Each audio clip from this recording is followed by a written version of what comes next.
welcome back to your TTO program this morning. And we have James, the mayor of Hettinger, back in once again. Good morning. Thanks. Good morning. Good morning, Nolan. All right, we are here to talk a little. You got a few things you want to talk about this morning, and we'll start right away with. We might as well jump right into the fly-in breakfast. Perfect. Yeah. So as you all know, fly-in breakfast every year, September timeframe. We usually try to do it like the second weekend in September. September 14th this year. So it'd be this Saturday at 7 a.m. I said we make pancakes, eggs, sausage.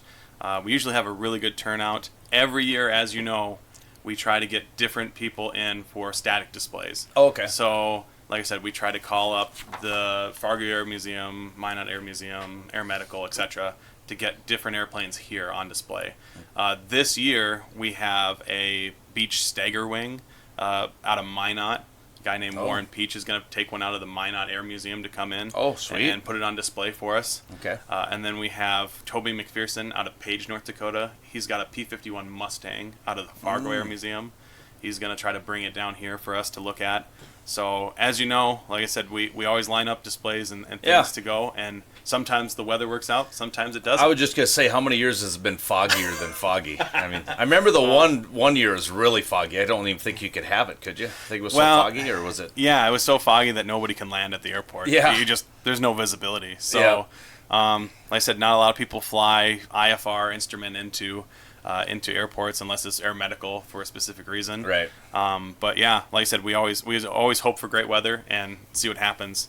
I think the joke is that if we get fogged out again this year, we're just going to do burgers and brats or something, and skip breakfast and go for a lunch or a supper or something like that for the next fly-in. I don't think we haven't had fog in a while. Yeah. Or we haven't had real thick fog in a while. Yeah. Yeah, I think my only concern is smoke. The last couple days we've seen some smoke, reduced visibility. Like I said, hopefully we don't see any fog. It did rain pretty good yesterday. So if the temperature and dew point kind of match up, and that humidity stays in the air, it could vaporize. But we always hope for the best moving forward. It's looking like tomorrow morning sunny and 48. It'll be a little chill in the air right away in the morning, but it'll warm up quickly, be 70 by 10 o'clock. So we're going to be putting one of our spray planes on display for people to walk around, so you can kind of see what we use to spray fields around here. I have Sanford Air Medical. They're trying to hopefully come in and put their King Air 200 on display, so you can kind of look in the cockpit and see the airplane that comes in and does life flights around here. Yep. There's a lot of stuff that hopefully will come in. There was a fly-in here just a week or so ago down south of here that had 30 airplanes come in and fly in, and that was amazing to see. So, like I said, the more people that come and attend these events, the better. Like I said, we also have usually cars and other things on display. So, if you've got a nice classic car and you're in our community, bring it down. Bring it on down, put it on display, have people see it. So, I usually put a shout out to the car club and have some people show up there, put stuff on display. It's always a good time. So get down there early, 7 o'clock. Yep, 7 o'clock. And breakfast served right at 7? I'll be there earlier, and we'll have breakfast available at 7. But, usually people sleep in just a little bit. And it's Saturday, so we got to give them a little bit of time. But, That's right. Okay, sounds good. Well, that'll be for tomorrow, 7 a.m. to 10 p.m., or 10 a.m., excuse me. You don't want to be there till 10 p.m. At the airport. So good luck with that. And like we said, fog stays away, we're good to go. Yeah, exactly. All right, next up, city council meeting. You guys had that? You just wanted to... Yeah, so we had the city council meeting, and the county had their meeting as well. Like I said, both the city and the county went through their budget hearings in their last meetings. So I went to both meetings. I went to the county meeting and the city meeting, obviously. And like I said, updates for that. Both the county and city are raising their budgets. If you pull out your estimated property tax statement, some people are probably having sticker shock this year. Yeah. They pull it up and it's going up by, leaps and bounds, one would say. I think mine went up like $200 for my house primary. And like I said, there's reasons for that. I think Anthony came on yesterday and talked about why the county updated their budget or what the cost is for theirs. And I know people have called me and asked to kind of explain why our budget kind of ballooned the way it did. And I kind of put like a quick excerpt down on my thoughts on this. And I think, the city budget exploded this year And I think everybody on the council, it pains all of us to do it. Nobody really wanted to raise taxes, Right. obviously. We're trying to be conservative to make our tax dollars spread. But over the past few years, we've been trying to gradually increase taxes to pay for updates to infrastructure. So, as you know, like I said, in the last couple of years, we had to fix our lagoon. Cell 3 went down, and we had to have that redone. Curb and gutter and sidewalks and stuff like that. We got the sidewalks on Highway 12 completely redone. Yep, that looks really nice. Like I said, they're currently redoing the sidewalk and kind of curb by the school right now. Mm-hmm. We're in the middle of trying to get the sidewalk and project done by the Armory too. We have to bring our Armory up to ADA compliance. I see that's all ripped up, so that's going to be Yeah. that'll be getting laid here pretty soon. Yeah, yep. So like I said, we got to get that up to ADA compliance, and part of that is redoing the sidewalks and that entire area over there. So like I said, we try to raise taxes to pretty much fund our increases or upgrades to infrastructure. Mm-hmm. This last increase that we saw, that we jumped up quite a bit, wasn't really an increase in aging infrastructure. We're still budgeting for all that stuff and to do those increases to infrastructure. As you all know, here this summer we had water meter replacements. We went through and replaced all the water meters because they were 25 plus years old. So that's a huge expense. But the main one here is that our costs kind of jumped up this year because of our kind of agreements and having to fund things that we historically didn't budget for or previously. So as everybody knows, historically the city and county merged back in the mid 80s, and we cost shared and worked together for the last 40 plus years. The last few years there's been kind of a shift in the decision making process between the city and the county, and like I said, one of the commissioners believes that the county and city should be separate, and unfortunately we've kind of succeeded in taking those steps to do that and separating the city and the county. Yep. So right now there's kind of a thought process out there, should the county and city separate from each other, and should we all have separate employees from each other? Should we still cost share and be together on that? Like I said, it's hard. It's hard to navigate through what the right answer is, right? But the county terminated our public works contract, and I believe the city should be responsible for having our employees instead of cost sharing. So the big switch here is that instead of cost sharing an employee with the county for public works, we're having to fully fund that position and budget to hire a full-time guy for that position. And that's kind of why the huge increase of cost.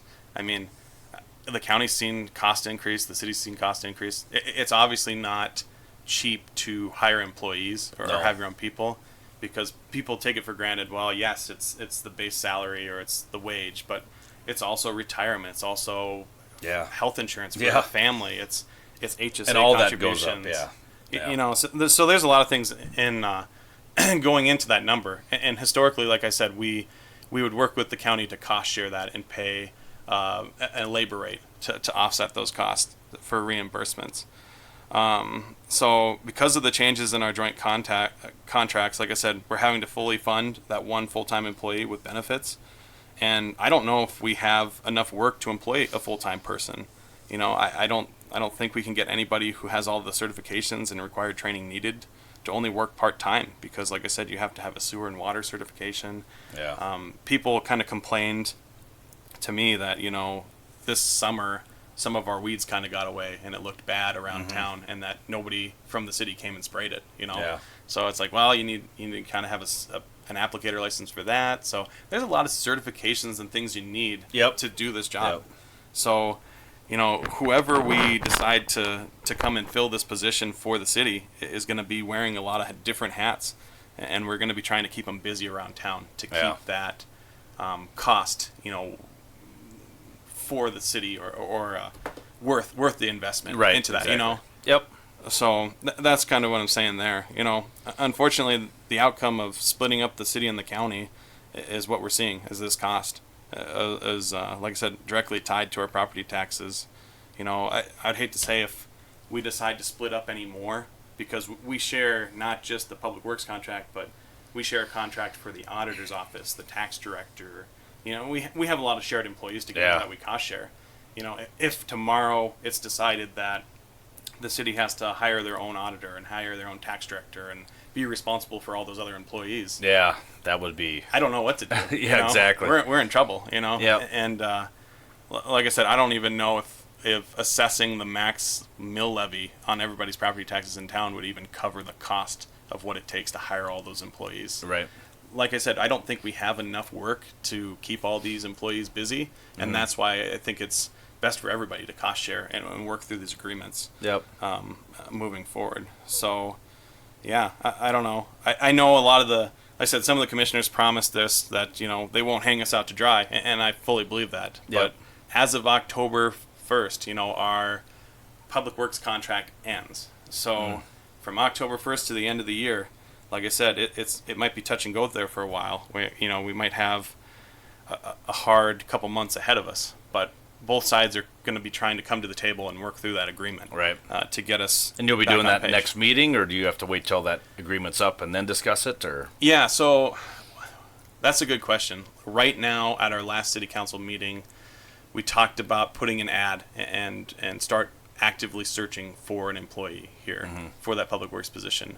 Right now, we kind of talked about the job description and pay ranges and stuff, and we never put down a final number. So so right now, we're going to be having a special meeting to kind of finalize our job description. Yep. Because, like I said, this person's going to be wearing a lot of hats, and kind of finalize the pay range for that position, and then we're going to go out and market it and see what we come up with. Okay. So, like I said, it's going to be interesting. Yeah, definitely. But like I said, I think the one plug I really want to throw out here is that, Dusty Loffer was the only one to vote to save our public works contract. And like I said, I know he's not really putting out vote for me, stickers everywhere advertising, but right. I think Dusty Loffer is the one that I personally endorse for the county commission moving forward here. But I think we all owe it to our community work together to save our joint agreements by cost sharing, to be more efficient and effective with our tax dollars. I mean, the city doesn't really have money to hire multiple specialized employees to provide the services we need. So we either have to automate, contract out, hire and merge multiple positions to provide for all these services that the city provides. The city of Henniger doesn't have any employees. We 100% rely on contracting with the county and other groups to provide all these current services. So, like I said, I don't know what we're going to do moving forward. Right. It's kind of a rock and a hard place. Okay. Now, with the county commissioners, you mentioned Dusty's running. We might as well mention the other three that are running. Anthony Larson is running. Yep. Tyler Erickson and Stephen West will be your 4 candidates for 2 positions. Correct. On the county commission. And who's staying on? Who's the other one? That'd be Kevin Pagel. Oh, Kevin. Yep. Kevin Pagel. Okay. Yep. So that'll be voted on in November. And are they all 4 on the ballot? Or is there... Yeah, yep. So, like I said, it would be, I believe... I wasn't sure if some of them had to be in the write-in. That's a good question. I'm pretty sure they're all on the ballot. Okay. On there. So, yeah, I'm pretty sure all 4 of them are on the ballot. Because, like I said, it's 2 positions that are open, 2 candidates for each. So, like I said, you'll have Dusty and Anthony, and then you'll have Stephen West, and then Tyler Erickson, all on there. And like I said, it's really critical that people go out and vote in November. Right. Because, like I said, moving forward, I don't know what we're going to do. Is the idea going to be that the city and county should still split, and should we still keep going that route, or are we going to try to come back and go through these agreements? And if you see one of those 4, maybe you can ask them what their thought on that is. Sure. So yeah, or one of these days would probably be nice to get in October, and maybe get all 4 of them in here, or one at a time, or I think state their agenda. Yeah, I was told that. The county commissioners were going to do a debate, and they're all going to get together and kind of discuss the topics at hand. Yep. And I think that kind of fell through. I'm not quite sure, but I think there were talks about that would be perfect for HPS Stream Team type of thing. Bring them into the school, and it totally would. To get everybody running to come up and talk about the issues and kind of see what's going on. Because I don't think any of the candidates are really wanting to hide anything. I don't think that's the case, but they all have. I mean, it's just like America. I mean, you and I have different views on something, and all 4 of those are going to have different views on everything, and they're going to vote differently. They could all vote the same. You just never know. But that's why it's America, and you get all those differing opinions. So 100%. I think everybody's here trying to help this community, but everybody has different ways of doing that and different thoughts on how to do that. Yeah, exactly. And like I said, unfortunately, in my opinion, personally, is that the decisions we've made so far are really causing these massive drastic increases. Yeah. And that, I would like to try to stop it before it gets out of hand, Yeah. before it goes too far. Definitely. Like I said, I'm sorry for everybody because taxes went up so drastically. And like I said, it was sticker shock to everybody, I think. But sadly, I think we're trying to do what we can to move forward and fix things. I think it's really important, like I said, that we go out and vote this year. I think people really forget that the city residents are county residents. Everybody who lives in this county is a county resident. So everybody who lives in the city is a county resident. Well, and then, of course, I've heard from people that don't vote yet. They're like the younger generation. Yeah. They're like, well, when we're old enough, we're not going to vote. I'm like, why? He goes, because I'm just one vote. I'm not going to be able to decide the president. And I'm like, well, that's really not the way to look at it. I mean, yeah, you're one vote for the president and maybe the governor, but when you get down to the local, we've seen races that there's a 7-vote difference between who wins and who loses. We've had one that's probably been closer than that. So, your vote is going to count no matter what. So, get out and vote. Yeah, it's crazy. And, I mean, I think we really have to stop thinking that county residents are only people who live out of town, Right. Yep. The people who live out of town are not only the county residents we have. Everybody who lives in the county are county residents.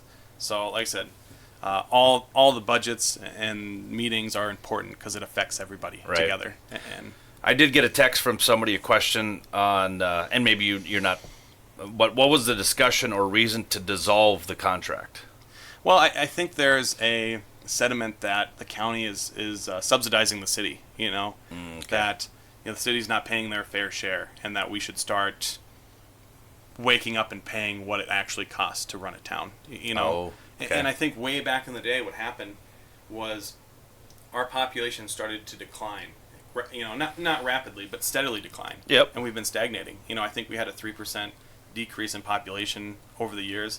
And back in the 80s, they saw this coming and they said, hey, I don't think it's going to be worth having two separate groups, two separate, road departments and two different entities running the city and the county. We should merge. So way back in the 80s, like I said, they saw this and said, hey, let's merge together because we could save tax dollars. We can, like I said, there's less and less people living around here every year. And like I said, there's the same amount of property. Or property values keep going up every year. Right. So tax obligations go up every year. Yeah. So we still have the same amount of roads. We still have to fix the same things. Yeah. It's just there's less people to do it. Well, and I had heard too, like with property taxes many, many years ago, they weren't getting raised. And then all of a sudden somebody came in and said, hey, you guys haven't done this in a while.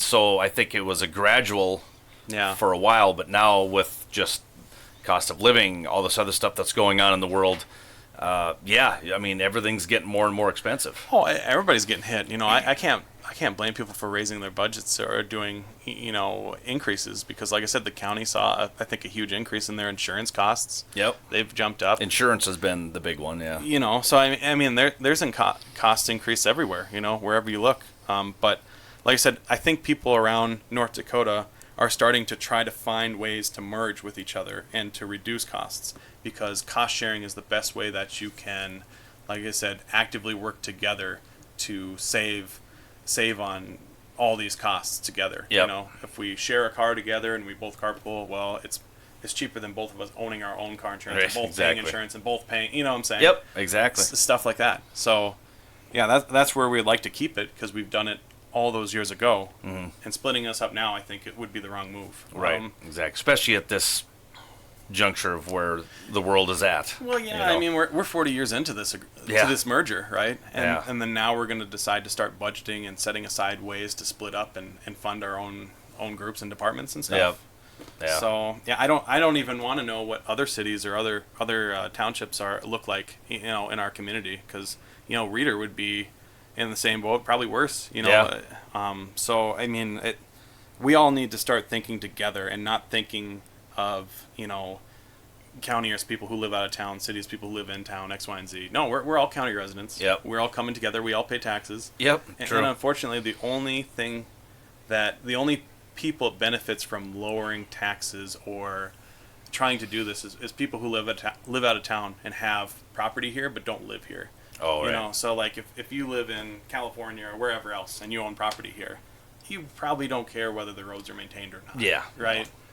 And if taxes go up, you're like, man. I mean, obviously, if you own... Well, I mean, you'd be probably mad. Be like, well, I don't use any of that stuff. I don't want to pay any of the taxes. True, yeah. So I don't know what to do. So, But no, it's a good conversation. It's a good, it's what we're focusing on moving forward. So Okay. I said the city and county have a lot of work to do together still. Yep, definitely. I think both sides are willing to look at the coin and work together to solve it.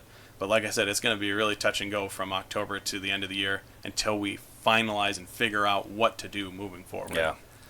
And it's right before election time. And it's right before election. So, all right. Yeah. Well, yeah, maybe we can, get the commissioners. Now, city councils, who's a...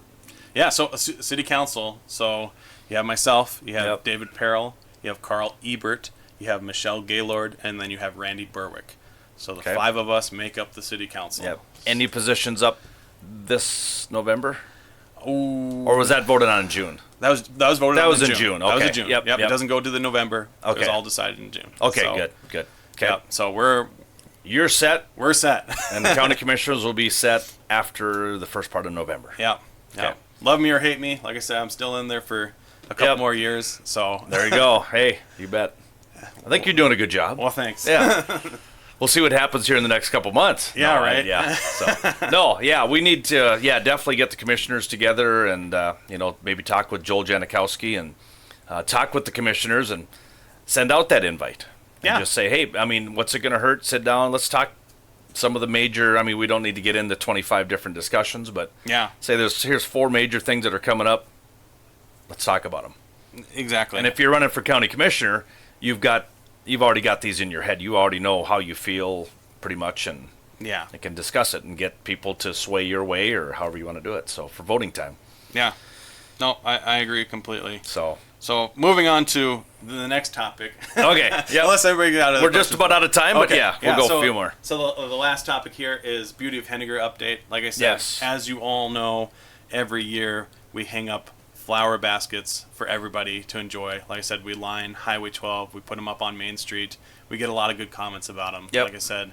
And a lot of towns do it as well. Yeah, you go Yeah. to Mandan, you go to some of the other towns, and they put up these planters and water baskets. And like I said, I think it makes a big difference in our community. Like I was just saying when Andy Rail was on, the guy who flew in here said, hey, this is one of the towns that you could see that our community has pride in taking care of it. Yep. I don't know how many other towns have a beauty of, that Yep. town Exactly. dedicated to pull weeds and to make Yeah. it look nice. Definitely. Right? So I think we're really fortunate to have that.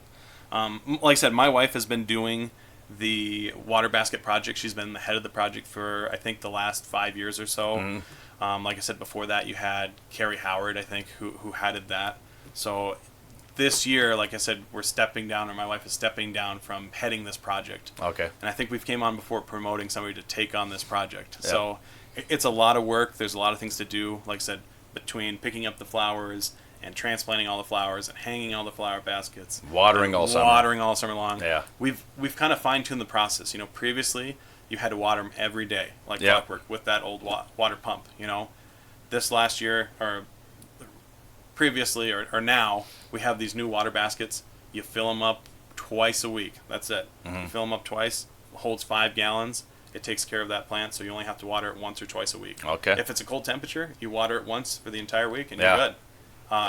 But This year got pushed a little bit with the temperatures. So, yeah, exactly. But we also have a gas pump, so you don't have to spend there multiple hours sitting there doing each one. Yeah. So it takes a little bit of time. You run out of water, but you fill up those baskets, and they're pretty self-sustaining from there, and it looks really nice.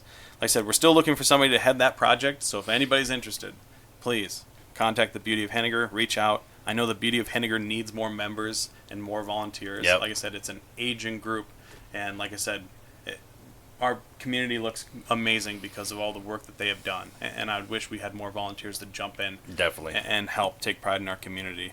And I want to put a thank you out to everybody, all the volunteers that make the Flower Basket program happen. Like I said, it takes a lot of work. Everybody who helped transplant flowers, everybody who helped pick up baskets, everybody who helped hang them, take them down, water them. If you signed up, thank you for all these years of helping. We really appreciate it. I really want somebody to take over this program and to, like I said, do this community proud moving forward. Definitely. Okay. Sounds good. Anything else in this morning? Nope, that's it. Like I said, love me or hate me, please come to the flying breakfast tomorrow. Yep. Like I said, we're going to try to have a lot of amazing things on display and pancakes for you. Like I said, stop on by, support our community. Yep. Like I said, it all goes to the Henniger Fire Department. we do have new equipment and stuff for the fire department, and this is just a way that we kind of fundraise and keep us help out, to help out, so we have the equipment we need to handle wildfires, structure fires, stuff like that. And it is dry out. It's getting dry out. Yeah. You know, Got hit with a little. I don't know if it was a little tornado that rolled through last night. That it happened for about 30 seconds.